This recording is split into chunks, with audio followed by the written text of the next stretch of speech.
English ഭാഷ നന്നായി കൈകാര്യം ചെയ്യാൻ പറ്റാത്തതിൻ്റെ ഒരു വലിയ കാരണവും എന്നാൽ ലളിതമായ 5 ടിപ്സും അതാണ് സിമ്പിൾ ഇംഗ്ലീഷിൽ ഇന്ന്.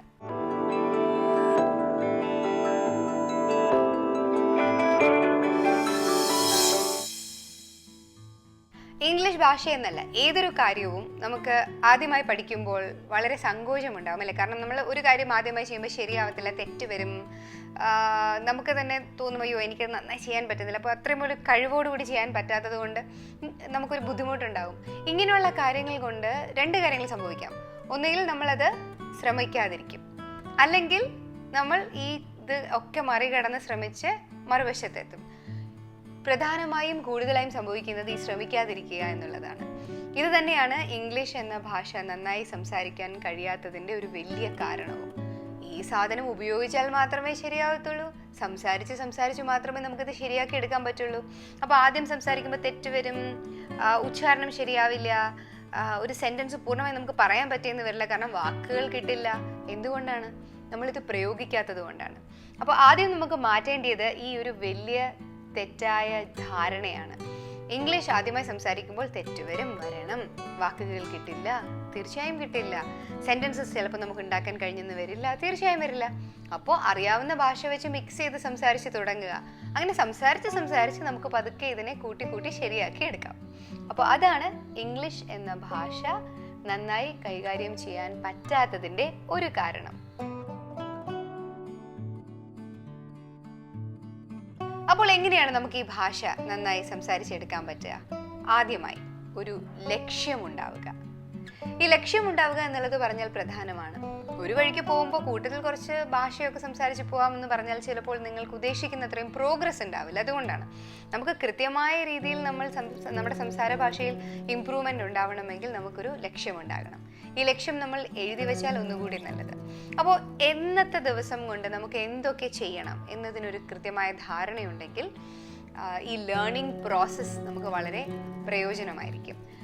ഇപ്പം ചിലപ്പോൾ നിങ്ങൾക്കൊരു പേഴ്സണൽ ഗോൾ ഉണ്ടായിരിക്കും. ചിലപ്പോൾ നിങ്ങൾക്ക് എന്തെങ്കിലും കോഴ്സ് ചെയ്യാൻ പോകണമായിരിക്കും, എന്തെങ്കിലും പരീക്ഷ എഴുതണമായിരിക്കും, എന്തെങ്കിലും ഇൻ്റർവ്യൂ അറ്റൻഡ് ചെയ്യണമായിരിക്കും, അല്ലെങ്കിൽ നിങ്ങളുടെ ബിസിനസ് വിപുലീകരിക്കണമായിരിക്കും. ഇങ്ങനെ ഒരു ഗോൾ ഉണ്ടെങ്കിൽ തന്നെ നല്ലതാണ്, കാരണം അതിലേക്ക് വേണ്ടി നമ്മൾ പ്രയത്നിക്കും. എന്തു തന്നെയാണെങ്കിലും ഒരു ദിവസം ഇതിലേക്ക് വേണ്ടി എഴുതി വെക്കുക. ആ ദിവസത്തിനുള്ളിൽ എന്തൊക്കെ നമുക്ക് നേടിയെടുക്കണം എന്നുള്ളതിനും ഒരു ധാരണ ഉണ്ടാക്കി വെക്കുക. ഒരു ഗോൾ ഉണ്ടെങ്കിൽ നമുക്ക് ആ ലക്ഷ്യത്തിലേക്ക് എത്താൻ വളരെ എളുപ്പമായിരിക്കും.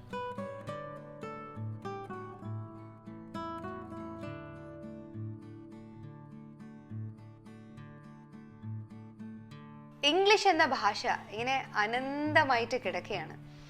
അതിലേക്ക് ഇറങ്ങിച്ചെന്ന് കഴിഞ്ഞാൽ ചിലപ്പോൾ നമ്മൾ സങ്കോചപ്പെട്ടു പോവും, ഭയപ്പെട്ടു പോവും, കാരണം അത്രമാത്രമുണ്ട്. പക്ഷെ നിങ്ങൾ ആദ്യം ചിന്തിക്കേണ്ടത് എത്ര മാത്രം ഇംഗ്ലീഷാണ് എനിക്ക് വേണ്ടിയത്, എന്താവശ്യത്തിനാണ് എനിക്ക് ഈ ഭാഷ വേണ്ടിയത്, ഈ ഭാഷയുടെ ഏത് ആസ്പെക്ട്സ് ആണ് എനിക്ക് ആവശ്യമായിട്ടുള്ളത്. വളരെ ടെക്നിക്കലായിട്ടുള്ള ഒരു ജോലി ചെയ്യുമ്പോൾ അതിനു വേണ്ടി ഡേ ടു ഡേ ലൈഫിൽ അതിന് വേണ്ടിയിട്ടാണോ, അതോ എൻ്റെ സോഷ്യൽ ഇൻറ്ററാക്ഷൻസിൽ സോഷ്യലി മറ്റുള്ളവരുമായി ഇടപെടുമ്പോൾ എനിക്ക് സംസാരിക്കാനാണോ, അല്ലെങ്കിൽ യാത്രകളിലാണോ എനിക്കിത് കൂടുതൽ വേണ്ടി വരുന്നത്, അതോ ഒരു കമ്പറ്റിറ്റീവ് എക്സാമിന് വേണ്ടി പോകാൻ വേണ്ടിയിട്ടാണോ? അപ്പോൾ എന്തിനാണ് നമുക്ക് ഇംഗ്ലീഷ് ഭാഷ വേണ്ടുന്നത്? അല്ലാതെ മൊത്തമായും സാഹിത്യവും ഭാഷയും വാക്കും വാചകവും ഫ്രേസും എല്ലാം കൂടി ഒന്നും പഠിക്കാൻ നിന്ന് കഴിഞ്ഞാൽ തീരത്തില്ല. പിന്നെ നമുക്ക് പറ്റുന്നത്രയും ചെറിയ പോർഷൻസ് പഠിച്ചെടുക്കുക. ഒരു സുപ്രഭാതത്തിൽ നമുക്കൊരു ഭാഷ പഠിച്ചെടുക്കാൻ പറ്റില്ല. എന്നാൽ എല്ലാ ദിവസവും കുറച്ച് സമയം ഇതിലേക്ക് വേണ്ടി ചിലവഴിച്ചു കഴിഞ്ഞാൽ തീർച്ചയായും നമുക്ക് റിസൾട്ട് കിട്ടും.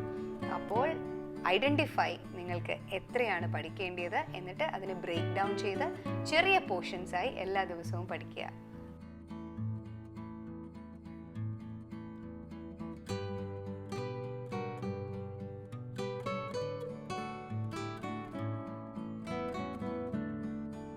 പിന്നെ നമുക്ക് ചെയ്യാൻ പറ്റുന്ന ഒരു കാര്യം, നമ്മൾ ഈ ഭാഷ പഠിക്കുകയല്ലേ, അപ്പം ഈ ഭാഷ കൊണ്ട് നമ്മളെ ഒന്ന് മൂടുക എന്നുള്ളതൊരു നല്ല ടെക്നിക്കാണ്.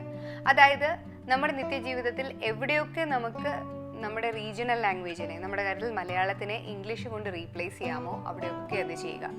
അത് ചിലപ്പോൾ നമ്മൾ രാവിലെ എഴുന്നേൽക്കുമ്പോൾ നമ്മൾ വായിക്കുന്ന പത്രം മുതൽ നമ്മൾ കേൾക്കുന്ന പാട്ട്, നമ്മുടെ ഫോണിൻ്റെ ലാംഗ്വേജ്, നമ്മൾ കാണുന്ന ടെലിവിഷൻ പ്രോഗ്രാംസ്, പിന്നെ നമ്മുടെ ഇടപഴകുന്ന സുഹൃത്തുക്കളോട് നമുക്കൊരു ചോയ്സ് ഉണ്ടല്ലോ, നമുക്ക് വേണമെങ്കിൽ കുറച്ചെങ്കിലും ഇംഗ്ലീഷിൽ സംസാരിക്കാം. അങ്ങനെ എവിടെയൊക്കെ നമുക്ക് സാഹചര്യം അനുവദിക്കുന്നുവോ അവിടെയൊക്കെ നമ്മൾ ഈ ഭാഷ നമ്മുടെ ജീവിതത്തിൽ ഉൾപ്പെടുത്തുക. നമ്മൾ കൃത്യമായ ഒരു സമയത്ത് പഠിക്കുകയും പിന്നെ ഈ ഭാഷ ഇങ്ങനെ ഉൾപ്പെടുത്തുകയും ചെയ്യുമ്പോൾ സ്വാഭാവികമായും ഈ ലാംഗ്വേജിലേക്കുള്ള എക്സ്പോഷർ നമുക്ക് കൂടുതലാണ്. ചിലപ്പോൾ ഈ കേൾക്കുന്ന പാട്ടിൽ നിന്നൊന്നും കൃത്യമായി മനസ്സിലായെന്ന് വരില്ല, എന്നാലും ആ സൗണ്ട് പാറ്റേൺസും പ്രയോഗ രീതിയും ഒക്കെ നമ്മൾ അറിയാതെ തന്നെ നമ്മൾ പഠിക്കുന്നുണ്ടാകും. അതുകൊണ്ട് surround your self with English.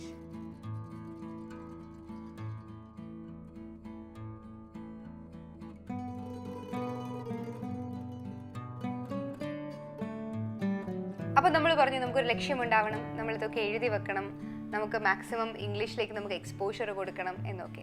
ഇനി എന്തൊക്കെ ടെക്നിക്ക് ഉപയോഗിച്ചാലും ഈ ഒരു പ്രധാനപ്പെട്ട ടെക്നിക്ക് ഇല്ലാന്നുണ്ടെങ്കിൽ ഈ ഭാഷ സംസാരിക്കുക എന്നുള്ളത് തീർച്ചയായും പ്രയാസമായി മാറും. എങ്ങനെയാണ് നമ്മളൊരു കാര്യം പഠിക്കുന്നത്? പ്രയോഗിച്ച്. അപ്പോൾ എല്ലാ ദിവസവും മുടങ്ങാതെ ഒരു 10-15 മിനിറ്റ് ഈ ഇംഗ്ലീഷ് എന്ന ഭാഷ സംസാരിക്കാൻ. എന്തൊക്കെ തന്നെ കേട്ടിട്ടും നമ്മളിത് സംസാരിച്ചില്ല എന്നുണ്ടെങ്കിൽ കാര്യമില്ല. നമ്മൾ സിമ്പിൾ ഇംഗ്ലീഷിൽ പറയാറുണ്ടല്ലോ, ഇനിയിപ്പം സംസാരിക്കാൻ കൂടെ ഒരാൾ വേണം എന്നൊന്നും ശാഠ്യം പിടിച്ചൊന്നും ഇരിക്കേണ്ട. ചിലപ്പോൾ നമുക്കറിയാവുന്ന കാര്യങ്ങൾ നമ്മൾ ഉറക്കെ പറയുന്നതായിരിക്കും, അല്ലെങ്കിൽ നമ്മൾ ചെയ്യുന്ന കാര്യങ്ങൾ, നമ്മുടെ ഡെയിലി റുട്ടീനിൽ നമ്മൾ ചെയ്യുന്ന കാര്യങ്ങൾ നമ്മൾ മനസ്സിൽ പറഞ്ഞും പിന്നെ നമ്മളത് ഉറക്കെ പറഞ്ഞും ശീലിക്കുക. പത്രം ഉറക്കെ വായിക്കുക.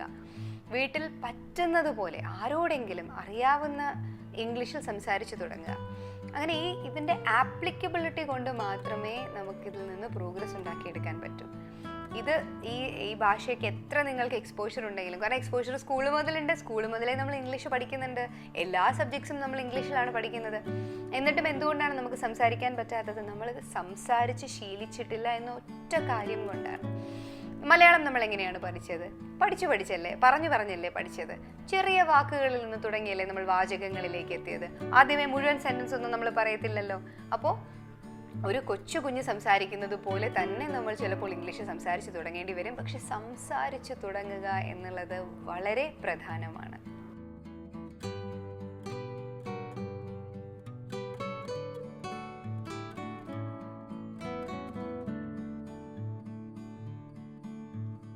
ഇനി പ്രധാനപ്പെട്ട ഒരു കാര്യം, ഇന്നത്തെ കാലത്ത് നമുക്ക് ഒരുപാട് എക്സ്പോഷർ ഉണ്ട് അല്ലേ? പ്രത്യേകിച്ചും ഇന്നത്തെ ഡിജിറ്റൽ കാലഘട്ടത്തിൽ നമുക്ക് ഫോണിലൂടെയും ഇൻ്റർനെറ്റിലൂടെയും ടെലിവിഷനിലൂടെയും ഒക്കെ നമുക്ക് ഇംഗ്ലീഷ് എന്ന ഭാഷ സംസാരിക്കാൻ പഠിക്കാൻ പറ്റും. എന്നാൽ ഇത്രയും മൾട്ടിപ്പിൾ റിസോഴ്സ് ഉള്ളപ്പോഴും നമ്മൾക്ക് കൃത്യമായി ഫോളോ ചെയ്യാൻ 1-2 റിസോഴ്സസ് ഉണ്ടാവുക എന്നുള്ളത് പ്രധാനമാണ്. അത് ചിലപ്പോൾ ഒരു യൂട്യൂബ് ചാനലായിരിക്കും, അല്ലെങ്കിൽ അത് ചിലപ്പോൾ നിങ്ങൾ വായിക്കുന്ന പുസ്തകങ്ങളായിരിക്കും, അല്ലെങ്കിൽ കാണുന്ന സിനിമകളായിരിക്കും, അല്ലെങ്കിൽ ചിലപ്പോൾ നിങ്ങൾക്ക് ഒരു 1-on-1 ക്ലാസ് കാണും എവിടെയെങ്കിലും, അല്ലെങ്കിൽ ഏതെങ്കിലും വെബിനാർ അറ്റൻഡ് ചെയ്യുന്നുണ്ടായിരിക്കും, അല്ലെങ്കിൽ പാട്ട് കേൾക്കുമായിരിക്കും, കെരിയോക്കെയോടൊപ്പം പാടുമായിരിക്കും. അതിൽ ഏതാണ് നമ്മൾ ഫോളോ ചെയ്യുന്നതെങ്കിലും കുഴപ്പമില്ല. ഏതെങ്കിലും 1-2 മെത്തേഡ് നമ്മൾ കൃത്യമായി ഫോളോ ചെയ്ത് കഴിഞ്ഞാലുള്ള ഗുണം, അതിൽ നമുക്ക് പ്രോഗ്രസ് ചെയ്യാൻ പറ്റും, അതിൽ നമുക്ക് പ്രോഗ്രസ് അറിയാൻ പറ്റും. അതിൽ നമ്മൾ ആദ്യം സിമ്പിൾ ആയിട്ടുള്ള കാര്യങ്ങൾ കേൾക്കുന്നു, ചെയ്യുന്നു, അതിൽ നിന്ന് പിന്നെ നമ്മൾ കുറച്ചുകൂടി കോംപ്ലക്സ് ആയിട്ടുള്ള കാര്യങ്ങൾ പിക്ക് ചെയ്യുന്നു. അപ്പം നമുക്ക് കുറച്ചുകൂടി ആ ഒരു ഗൈഡൻസ് ഉണ്ടായിരിക്കും. പ്രത്യേകിച്ചും എന്തെങ്കിലും ഒരു ഗൈഡൻസ്, നമുക്ക് കുറച്ച് അഡ്വൈസ് കിട്ടുന്ന അല്ലെങ്കിൽ ഒരു സ്ട്രക്ചറുള്ള കാര്യമാണ് നമ്മൾ ഫോളോ ചെയ്യുന്നതെങ്കിൽ പിന്നെ അതിൻ്റെ കൂട്ടത്തിൽ മറ്റ് റിസോഴ്സസും ഒക്കെ ഉപയോഗിച്ച് കഴിഞ്ഞാൽ ഈ ഭാഷ പഠിക്കാൻ നമ്മളെ കുറച്ചുകൂടി സഹായിക്കും. അല്ലാതെ വല്ലാണ്ട് ഇങ്ങനെ എല്ലാത്തിൽ നിന്നും കുറച്ച് എടുത്താൽ നമുക്കൊരു ലക്ഷ്യമോ അല്ലെങ്കിൽ നമുക്കൊരു അടുക്കും ചിട്ടയോ ഇല്ലാതെ മുന്നോട്ട് പോകേണ്ടി വരും. അതുകൊണ്ട് 1-2 റിസോഴ്സസ് അല്ലെങ്കിൽ 1-2 മീഡിയം, അത് ഒരു ട്യൂട്ടോറിയൽ ആണെങ്കിലും ഈവൻ സിനിമ കാണുന്നതാണെങ്കിലും അതിൽ ഉറച്ചു നിൽക്കുക. ബാക്കിയുള്ള കാര്യങ്ങൾ സപ്ലിമെൻ്ററി ആയിട്ട്, അഡീഷണൽ ആയിട്ട് ഉപയോഗിക്കുക.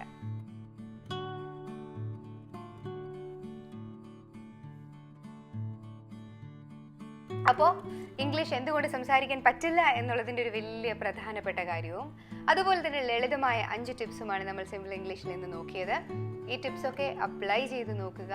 ഏറ്റവും സുപ്രധാനമായി ഇംഗ്ലീഷ് എന്ന ഭാഷ ഉച്ചത്തിൽ സംസാരിച്ചു തുടങ്ങുക. So go out there and start using the language. Go out there and start speaking in English, because anyone can speak in English. Keep watching Simple English every day and keep learning with me, Surya.